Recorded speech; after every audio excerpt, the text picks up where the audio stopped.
Read books, books, hold them in your hand, and you'll hippity, hoppity, clippity, cloppity, off to a different land. For some of our kids, it really is that easy. Hand them a book and they're off. What's the best part about reading?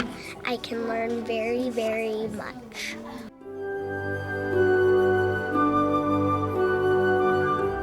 But what do you do when reading doesn't come easy for a student, or when they have a reading stall out? Our world is changing so quickly that if we don't keep up as teachers in how to give new strategies in reading and writing, then our kids are going to get left behind. And there's absolutely no way teachers in this district are about to let that happen. You know what I'm saying? Check it out. Here we go. Come on. Open up a book, open up your mind, let your thoughts get lost in another place and time. Expand your horizons, learn to love to read. Soak up all the knowledge that you can and achieve. Anything you want in life is yours. In the life of a teacher, their world in that classroom, the intensity, the emotionalism that they put into their work, I don't think people have a full realization of what it takes to teach on a daily basis. Share the things that you thought were important. Sprinted, great word choice. Last year, every one of these teachers showed up to the literacy conference sitting where you are now, looking for better ways to do their job. They wanted to know about cutting-edge reading strategies. They wanted to talk to other teachers. Each one of them walked away with a better plan. I loved meeting all the other teachers and communicating with them. The presenters were very knowledgeable about their subjects.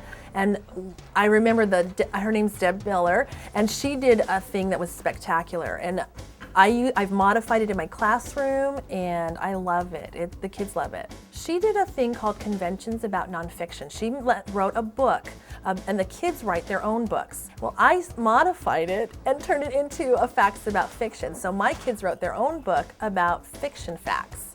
I underline it because it rhymes. Well, the guy's name was Jeffrey Willem, and the book is called Reading Don't Fix No Chevys, which sort of epitomizes the attitude that some guys have when they come in and they've been turned off to reading. But it also talks about what are the things that really hook boys in. Working in pairs, working as a team.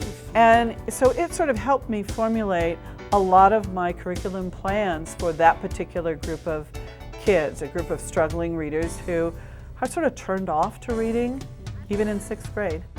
So what was the section about in your own words? I can't say enough about the literacy conference. I mean, what I was saying before was that I was never in college taught how to go about teaching reading strategies, and the fact that they value that the district's focus is reading, I can't say enough about it, and that they're willing to have people come out to personally train us to bring new life into reading and present us with strategies that maybe we all didn't get. Like we'll talk about today, what new learning did you get from the book? And that, incredibly enough, was not part of the teacher curriculum when I first started teaching. It was like you show them, you show them. But instead, I'm turning it around. What did you learn in the book you were reading today?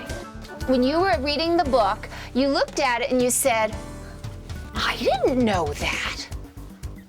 The feedback that we've gotten that is so positive about the literacy conference is, it's like teachers can't wait to see other teachers that they don't see during the year, but they see them at the literacy conference. And they have a great chance to collaborate on the ideas that they picked up the year before.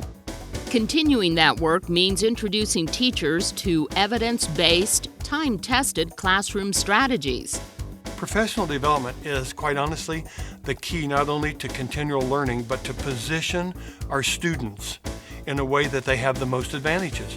And yet, evidence-based programs mean little without the dedicated men and women who stand at the head of that classroom every day. The flip side of that coin is the professional expertise of the teacher that they have gained through their experience, their background, their knowledge, and their own creativity. We can't forget that in this environment. It's one thing to have the evidence base, and certainly we're very supportive of that and we want that, but that has to be balanced by the professional expertise of the teacher. They're the expert. The Amphitheater School District is about what works. The Literacy Conference has proved its value year by year by giving teachers teachers more tools in their toolboxes to help our kids succeed. Doesn't matter if you teach kindergarten or you teach 12th grade.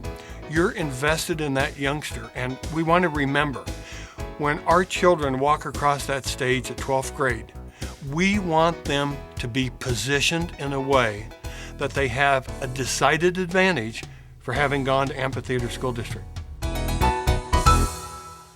All you gotta do is read a book, open up the cover and take a look. All you gotta do is read a book, open up the cover and take a look. You can climb up Jack's beanstalk or run from Captain Hook.